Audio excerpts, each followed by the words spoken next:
You know Onam അല്ലെങ്കിൽ Christmas ഒക്കെ വരുമ്പോഴത്തേക്കും നമ്മുടെ വീടിൻ്റെ ഒരു ചെറിയ കോർണറെങ്കിലും അതിൻ്റെ തീമിലേക്ക് മാറ്റുക എന്നൊക്കെ പറയുന്നത് എനിക്ക് ഭയങ്കര ഇഷ്ടമുള്ള കാര്യമാണ്. അപ്പോൾ ഇപ്രാവശ്യം ഓണത്തിന് ചെറിയൊരു കോർണർ ഞാൻ അങ്ങനെ മാറ്റിയിട്ടുണ്ടായിരുന്നു. കുറച്ച് പൂക്കളൊക്കെ മേടിച്ചു, അതൊക്കെ നന്നായിട്ട് അറേഞ്ച് ചെയ്തു. ഞാൻ ഭയങ്കര സാറ്റിസ്ഫൈഡ് ആയിരുന്നു, പക്ഷെ കുറച്ച് നേരത്തേക്ക്.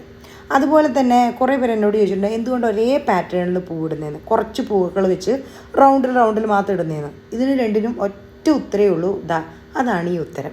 കണ്ടോ, ഞാൻ നേരത്തെ സാറ്റിസ്ഫൈഡായിട്ട് വെച്ച എൻ്റെ കോർണർ, ഓണം കോർണറാണ് ഇങ്ങനെ തേച്ച് മിനുക്കിക്കൊണ്ടിരിക്കുന്നത്.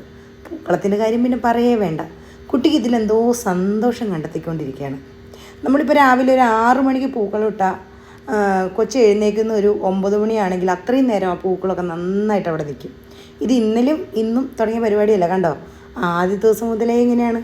ഇനി വീട്ടിൽ മാത്രമാണോ? അല്ല, പുറത്ത് ഓണപ്പരിപാടിക്ക് പോയാലും ഇതിങ്ങനെ തന്നെയാണ്. വലിച്ചെറിയുന്നുണ്ടോ പൂക്കളൊക്കെ? നിങ്ങളെ വീട്ടിലുണ്ടോ ഇങ്ങനത്തെ ആളുകളൊക്കെ?